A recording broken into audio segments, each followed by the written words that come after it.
ఎన్నికలు వచ్చాయంటే ఓట్ల కోసం వచ్చే నేతలు అది చేస్తాం ఇది చేస్తామంటూ హామీలు ఇస్తారు.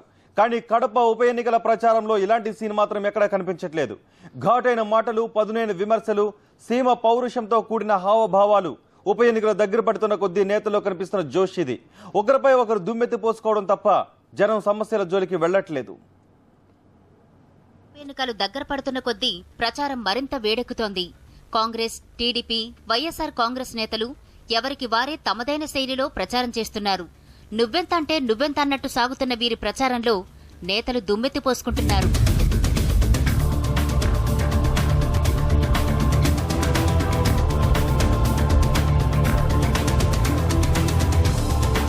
మూడు పార్టీలు దేనికదే సీరియస్ గా తీసుకుంటున్న ఈ ఉప ఎన్నికల్లో అధికార, ప్రధాన ప్రతిపక్ష పార్టీలు రెండింటి లక్ష్యం ఒకటే, జగన్ ని ఓడించాలి.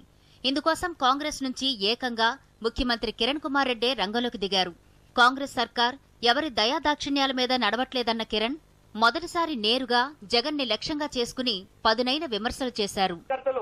కాంగ్రెస్ నాయకులు అందరూ కలిసి మనం అధికారం తెచ్చుకున్న తర్వాత దీన్ని కూలుస్తానని ఎవరన్నా అంటే అది సమంజసమా అని ఒక్కసారి ఆలోచన చేసుకోండి.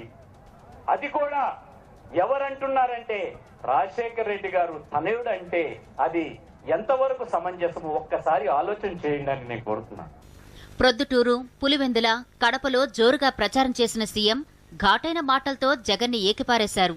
కేంద్ర మంత్రి పదవి ఇస్తామన్నా వద్దన్న జగన్ కు సీఎం పదవిపై ఉన్న మోజు ప్రజా సమస్యలపై లేదన్నారు. వివేకానందరెడ్డికి మంత్రి పదవి ఇస్తే ఓర్వలేని జగన్ కు ప్రచారంలో వైఎస్ ఫోటో పెట్టుకునే హక్కు లేదన్నారు. మొట్టమొదటిసారి నువ్వు రాజశేఖర రెడ్డి గారి తనయుడు కాబట్టి, రాజశేఖర రెడ్డి గారి కొడుకు కాబట్టి నీకు కేంద్ర మంత్రి ఇస్తామని చెప్పినా కూడా పార్టీ ఎందుకు మార్చావు, పార్టీని ఎందుకు వదిలిపోయావు అనేది ఒక్కసారి ఆలోచన చేసుకోవాలి. మీరు ఆలోచన చేసుకోండి అని చెప్తా ఉన్నా, నేను కోరుతా ఉన్నా. ఈ పార్టీ నీకు కేంద్ర మంత్రి పదవి నేను చెప్పలేదు, ఈ మాట స్వయాన ఆయనే చెప్పాడు. కేంద్ర మంత్రి నాకు ఇస్తామని చెప్పారు, నేను వద్దనుకొని బయటకు వచ్చేసాను.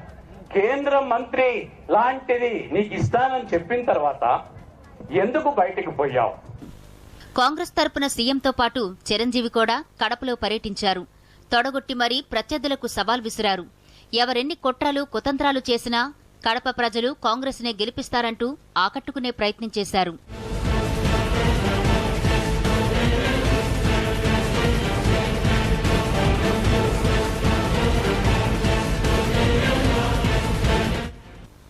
అటు వైఎస్ఆర్ కాంగ్రెస్ పార్టీ అధినేత జగన్ కూడా అధికార పార్టీ ఎత్తుగడలను అడుగడుగునా ఎండగడుతున్నారు. తన మాటల్ని ఆయుధాలుగా చేసుకుంటూ కాంగ్రెస్ చేస్తున్న ప్రచారంపై జగన్ విరుచుకుపడ్డారు. వైఎస్ ఉన్నప్పుడు సమిష్టిగా తీసుకున్న నిర్ణయాలపై ఆయన చనిపోయాక హౌస్ కమిటీ వేసిందని కాంగ్రెస్ పై మండిపడ్డారు. టీడీపీతో కొమ్మక్కై అసెంబ్లీలో డ్రామా ఆడిన ఘనత కాంగ్రెస్దేనన్న జగన్ తాము బీజేపీతో కలిసి పనిచేసే ప్రసక్తే లేదని తేల్చి చెప్పారు.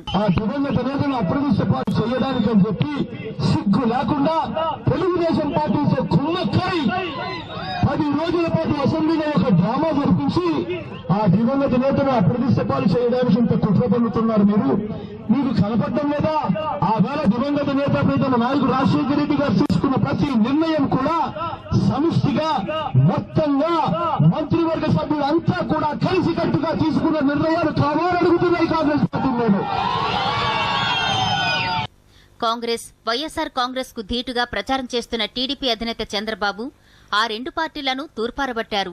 సిద్ధాంతాలు, రాజకీయ విలువల్లేని జగన్ ధనమదంతో రౌడీలతో దాడులు చేస్తున్నాడని ఎండగట్టారు. ఈరోజు కాంగ్రెస్ పార్టీ, జగన్ పార్టీ రెండు కూడా అవినీతి పార్టీ అని ప్రజల్లో చాలా స్పష్టమైన అవగాహన ఉంది. రెండు దోపిడీ పార్టీలు తప్ప ఇంకోటి కాదు. ప్రజా వ్యతిరేక విధానాలకు రెండు పార్టీలు కారణం. రాష్ట్ర ప్రజల యొక్క జీవన ప్రమాణాలు పడిపోవడానికి కానీ, అందరికీ అన్ని కష్టాలు రావడానికి ఈ రెండు పార్టీలు కారణం చాలా స్పష్టంగా ఉంది. కాంగ్రెస్ పార్టీ ఒక పక్క డబ్బులు, ఒక పక్క టెర్రరిజం. జగన్ పార్టీ ఈ రెండు తట్టుకుని ప్రజాస్వామ్య విలువలతో మేము ముందుకు పోతున్నాం. రాజీ పడే సమస్య లేదు, గట్టిగా పోరాడుతున్నాం. అదే మరిగా వాళ్ళిద్దరికీ లేని ఆదరణ నిన్న మీరు చూశారు, ప్రజల్లో చూశారు. జగన్నే కాదు, కాంగ్రెస్ పార్టీని, సీఎం కిరణ్ ని కూడా చంద్రబాబు వదిలిపెట్టలేదు. కిరణ్ కుమార్ ను ముఖ్యమంత్రిగా ఎవరైనా గుర్తుపడతారా అన్న బాబు గతిలేకనే కాంగ్రెస్ చిరంజీవిని తీసుకొచ్చిందని అన్నారు. ఆయన పార్టీ ఎక్కడుంది? ఈయన్ని ఎవడు గుర్తిస్తున్నాడు ముఖ్యమంత్రిగా? ఎవరిని గుర్తిస్తున్నారు? ఈయన్ని ప్రజలు అడగండి, ఈయన ఎవరన్నా గుర్తుపెట్టే పరిస్థితిలో ఉన్నారా? ఈయన ముఖ్యమంత్రిగా అనుకుంటున్నారా? వాళ్ళ పార్టీ వాళ్ళు అనుకుంటున్నారా? అలాంటి వ్యక్తి మా పార్టీని విమర్శించడానికి ఆయనకు అర్హత ఏముంది? అందుకనే ప్రోగ్రాం ఇచ్చి క్యాన్సిల్ చేసుకున్న పెద్ద మనిషి అతను. ఇప్పుడు కాంగ్రెస్ పార్టీకి వేరే గతి లేక చిరంజీవిని పట్టుకొని మీటింగ్లు పెట్టుకునే పరిస్థితి. ఇలా మూడు పార్టీల నేతలు ఒకరిపై ఒకరు ఘాటైన విమర్శలు చేసుకుంటుంటే కడప ఓటర్లకు ఏం చేయాలో పాలుపోవట్లేదు.